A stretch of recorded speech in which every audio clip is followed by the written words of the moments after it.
भारत माता की जय के जो नारे लगा रहे थे 41 फंसे हुए मजदूर प्रधानमंत्री से बात करते हुए, वो गूंज लगातार हमारी कानों में अब तक मौजूद है।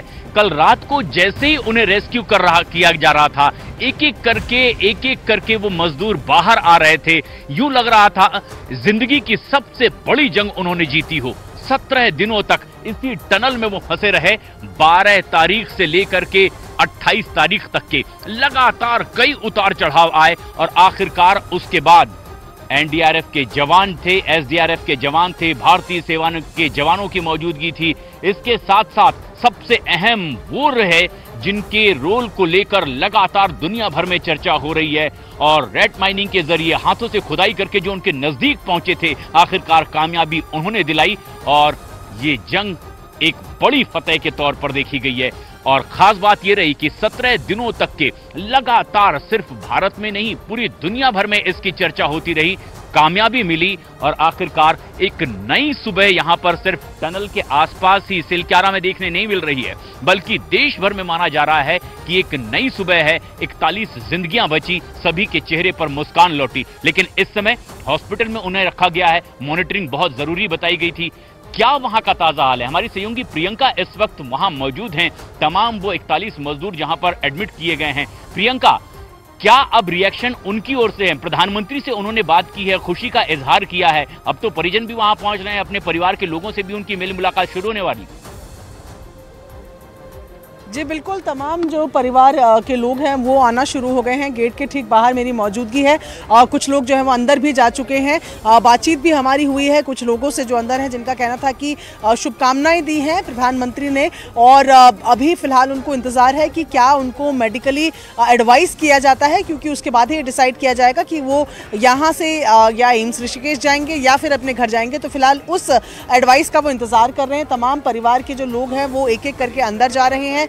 कई परिवारजनों से हमारी बातचीत भी हुई है, जिन्होंने बताया कि कल जब वो मिले हैं अपने भाई से या अपने बेटे से, तो किस तरीके से वो उन्होंने रिएक्ट किया है, कैसे गले लगकर वो और साथ ही साथ पूरे मिशन के बारे में भी उन्होंने प्रशांत जानकारी दी है, क्योंकि वो लोग भी उस मिशन में डे 1 से इन्वॉल्व रहे हैं। उन्होंने देखा है हर बार उनको भी उम्मीदें जो थी वो बंधती थी और उन उम्मीदों को टूटते हुए भी देखा और फिर अपनों को गले लगाते हुए भी वो एक्सपीरियंस जो एक पूरा महसूस किया। और ऐसे में बेहद अभी बोलने की अपडेट की बात जो की जा रही है, तो वही फिलहाल ये बात की जा रही है कि अभी पहले मेडिकली उनको देखा जाएगा कि किस तरीके की स्थिति बनी हुई है और उसके बाद फिर ये डिसीजन लिया जाएगा। फिलहाल जितनों से हमारी बातचीत हो पाई है वो कह रहे हैं कि किसी को कोई तकलीफ जो है वो नहीं है। और यहाँ पर देखें आप, जो अधिकारी हैं उनका आना भी शुरू हो गया है। एडीएम जो है उत्तरकाशी के वो पहुँच गए हैं और अब थोड़ी देर में ये भी माना जा रहा है कि पुष्कर सिंह धामी भी यहाँ पर पहुँच सकते हैं। मैं अगर 1 मिनट में बात करूं तो चौधरी जी, मंजीत से भी बात हुई है। मंजीत भी बता रहे हैं कि बिल्कुल जब मिले हैं तो गले लगकर आराम से मिले। हाँ जी, खूब शांति रूप से मिले। हाँ। अच्छा, बिल्कुल मुस्कुराहट चेहरे पे थी। हाँ। हमने कहा था कि माँ वैष्णो जरूर कोई भी सामना पर मुस्कुरा कर पड़े, तो मुस्कुरा कर करें। और प्रधानमंत्री ने भी तमाम लोगों से बात की है। बेटा भी आपका बता रहा था कि शुभकामनाएं दी हैं, घर पे भी बता रहे थे, अपडेट दे दी। घर में सबसे बात हो गई, सबको पता चल गया है। हाँ, ये भैया बात किया है तो बोलता था सब सही है, तो जहाँ सही है। हाँ, वो मोबाइल पे सब आजकल होता ही है। हाँ। तो वो देखता है और जो बताता है वही हम मान लेते हैं। चलिए, तो ये इनके परिवार के इनके जो बेटे हैं मंजीत, वो अंदर हैं और ये डे 1 से ये कह रहे थे कि मुझे वैष्णो माँ पर भरोसा है, बेटा ज़रूर बाहर आएगा। बेटा बाहर भी आया है, कल मिले भी हैं, दोनों बाप बेटे गले मिलकर रोए भी हैं और फिलहाल अस्पताल के बाहर का इनका इंतज़ार कि जैसे ही इनको परमिशन मिलेगी घर ले जाने की तो बेटे को घर ले जाएंगे। जी, और ये बिल्कुल एक नेचुरल फीलिंग है जो प्रियंका आप साझा कर रही हैं तमाम दर्शकों से। ये बिल्कुल नेचुरल है, क्योंकि 17 दिनों तक आंखें नम थी उन लोगों की जिनके अपने फंसे थे। देश और दुनिया में तमाम ऐसे लोग जो इस बात की चिंता कर रहे थे कि आखिर क्या होगा इन 41 जिंदगियों का। तमाम नम आंखों से आंसू बहाते हुए बस प्रार्थना कर रहे थे कि प्रभु की कृपा से ये सुरक्षित बाहर निकल लें। और मशक्कत तो लगातार जारी थी, लेकिन कल रात जिस तरह से एक बार फिर आंखों से आंसू बहते दिखाई दिए हैं, आंखें नम हुई, लेकिन ये खुशी के आंसू थे जो आप लगातार देख पाई हैं बेहद करीब से भी। जब लगातार यहाँ रेस्क्यू ऑपरेशन चल रहा था, जब आवाज आ रही थी, जब ये खबर आ रही थी कि अब एक एक कर मजदूर बाहर आने लगे हैं, उसके बाद धड़कनें बढ़ने लगी कि अब इसके बाद उनके परिजन का क्या हाल है, उसके बाद उनके अपने करीबियों का क्या हाल है। और ये सबसे खास बात रही कि आखिरकार तमाम लोग सुरक्षित बाहर निकाल लिए गए और फिलहाल अस्पताल में उन्हें मॉनिटरिंग के साथ रखा गया है।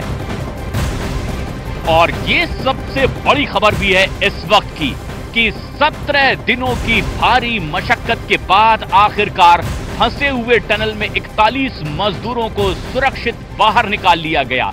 और एक तरह से माना यह गया कि अब आज असली दिवाली है। कल जबरदस्त आतिशबाजी हुई, जैसे इन 41 मजदूरों को सुरक्षित निकाला गया। रात को, शाम को, देर शाम 7:50 पर पहले मजदूर को टनल से सुरक्षित रेस्क्यू किया गया और तकरीबन 40 मिनट के भीतर ही 41 मजदूरों को वहां से पूरी तरह रेस्क्यू कर लिया गया। अस्थायी अस्पताल में लाकर रखा गया था। हेल्थ चेकअप के बाद उन्हें अस्पताल में पहुंचाया गया। लेकिन यह प्रक्रिया बहुत जटिल थी, धड़कनें रोक देने वाली थी, सांसें थाम कर लोग उसे देखना चाहते थे। और वो तस्वीरें क्या थी, हम अपने दर्शकों को दिखा रहे हैं न्यूज़ 18 इंडिया पर।